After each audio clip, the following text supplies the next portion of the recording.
You all welcome to my friendly maths channel. ఇవాళ మనం focus చేద్దాం ఎలా మనం సిల్లీ మిస్టేక్స్ని అవాయిడ్ చేసి మనం మార్క్స్ని మనం పోగొట్టుకోకుండా కాపాడుకోగలము. ఇప్పుడు చూడండి, ఒక క్వశ్చన్ తీసుకుంటున్నాను.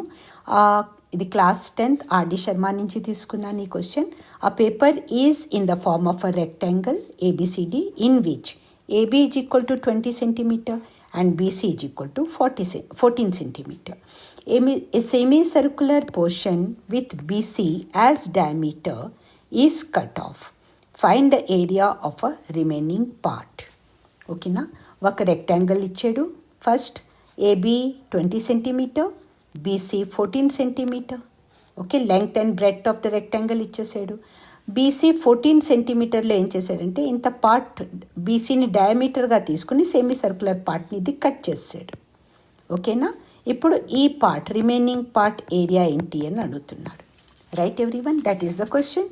సో మనకేంటి సొల్యూషన్ ఎలా చేస్తాం? Length of rectangle 20 centimeter given, breadth of rectangle BC 14 centimeter given.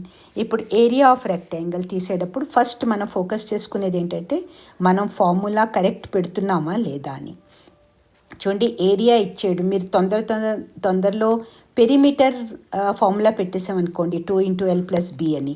So అది కరెక్ట్, అది రాంగ్ అయిపోతుంది కదా. సో ఏరియా ఆఫ్ రెక్టాంగిల్ అన్నప్పుడు L into B పెడుతున్నామా లేదా చూసుకోవాలి.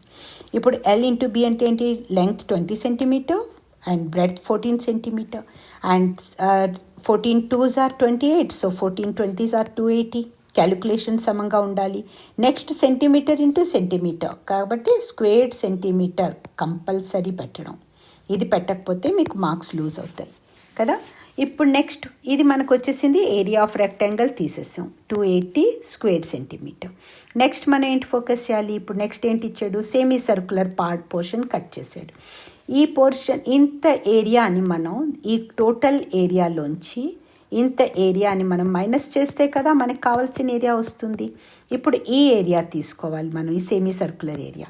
సెమీ సర్క్యులర్ ఏరియా ఏంటి? ఏరియా ఆఫ్ అ సర్కిల్ ఏంటి? పై ఆర్ స్క్వేర్. కానీ సెమీ సర్క్యులర్ కాబట్టి హాఫ్, లేకపోతే దీన్ని డివైడెడ్ బై 2 చేయాలి. ఈ హాఫ్ చేయకపోయినా ఇది డివైడెడ్ బై 2 చేయాలి. One and the same. Half area of circle చేసుకున్నా ఒకటే, డివైడెడ్ బై 2 అన్నా ఒకటే కదా, అది చూసుకోవాలి. నెక్స్ట్ ఏంటి? ఫస్ట్ ఆఫ్ ఆల్ ఏం చేయాలంటే మనకి గివెన్ వాల్యూ ఏంటి? డయామీటర్ ఇచ్చాడా లేదంటే రేడియస్ ఇచ్చాడా అన్నది చూసుకోవాలి.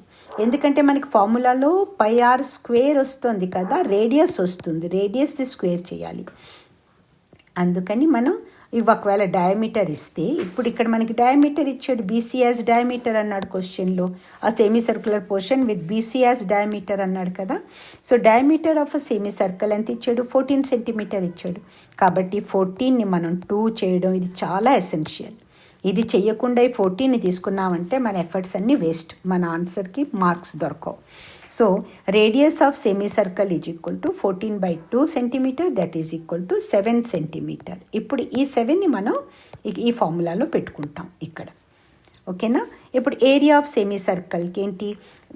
మనం తొందరలో ఏం చేస్తాం? సర్కిల్ పై ఆర్ స్క్వేర్ కదా అని చాలా హడావిడిలో ఉన్నప్పుడు మనం పై ఆర్ స్క్వేర్ పెట్టేసుకుంటాం, ఈ హాఫ్ చేయడం మర్చిపోతాం. అది కూడా మనకి లూజ్ అవుతాయి మార్క్స్, మనకి అన్నీ వచ్చి కూడా మార్క్స్ కోల్పోవడం అయిపోతుంది. సో ఈ చిన్న విషయాల్లో మనం కేర్ఫుల్గా ఉంటే మన మార్క్స్ పోగొట్టుకోకుండా మనం కాపాడుకోవచ్చు. Area of semi circle is equal to half into pi r square, 1/2. Pi value తీసుకున్నాం 22/7. ఆర్ స్క్వేర్ కాబట్టి రేడియస్ 7 కాబట్టి స్క్వేర్ ఉంది కాబట్టి 2 సార్లు మల్టిప్లై చేసుకోవాలి కంపల్సరీ, మర్చిపోకూడదు. ఇది 2 సార్లు మల్టిప్లై చేసుకోవడం. ఒక 7 ఈ 7తో క్యాన్సిల్ అయిపోతుంది, ఒక 2 ఈ 22తో క్యాన్సిల్ అయ్యి 11 వస్తుంది. 11 into 7 ఈజ్ ఈక్వల్ టు 77. అల్టిమేట్గా క్యాలిక్యులేషన్ మిస్టేక్స్ మనకి అవ్వకుండా చూసుకోవాలి. ఓకేనా, ఈ 11ని మర్చిపోయినా, ఈ 7ని మర్చిపోయినా తొందరలో. సో అందుకే రాసుకునేటప్పుడు ఓపెన్గా స్పేస్ పిచ్చుకుని ఎగ్జామ్లో చేసుకోండి. ఇరుగ్గా చేసుకోకుండా కళ్ళకి బాగా కనిపించేలా చేసుకుంటే మీకు ఇటువంటి సిల్లీ మిస్టేక్స్ అవ్వవు. 11 into 7 is equal to 77 squared centimetre. ఒక్కొక్కసారి మనం ఏం చేస్తాం, అయిపోయింది కదా ఇది తీస్తాం అనుకుంటాం, కానీ యాక్చువల్గా ఏంటి, find the area of a remaining part ఇది ఉంటుంది కదా. క్వశ్చన్లో మనకి 2-3 పార్ట్స్ ఇచ్చినప్పుడు హడావుడిలో ఏం చేస్తాం, ఈ లాస్ట్ పార్ట్ మర్చిపోతాం మనం చేయడం, అప్పుడు కూడా మనకి లూజ్ అవుతాయి మార్క్స్. సో అది చూసుకోవాలి మనం కంప్లీట్ చేస్తున్నామా లేదా క్వశ్చన్ అని. ఇప్పుడు ఏరియా ఆఫ్ రిమైనింగ్ పార్ట్ ఏంటి అవుతుంది, ఏరియా ఆఫ్ టోటల్ రెక్టాంగిల్ తీసుకున్నాం కదా, దాంట్లోంచి ఈ ఏరియా ఆఫ్ సెమీ సర్కిల్ని మైనస్ చేస్తే area of rectangle minus area of semi circle. ఇప్పుడు ఏరియా ఆఫ్ రెక్టాంగిల్ మనం క్యాలిక్యులేట్ చేసాం 280 square centimetre minus area of semi circle 77 square centimetre. 280లోంచి 77, 80లోంచి 77 పోతే ఎంత, 3 కదా.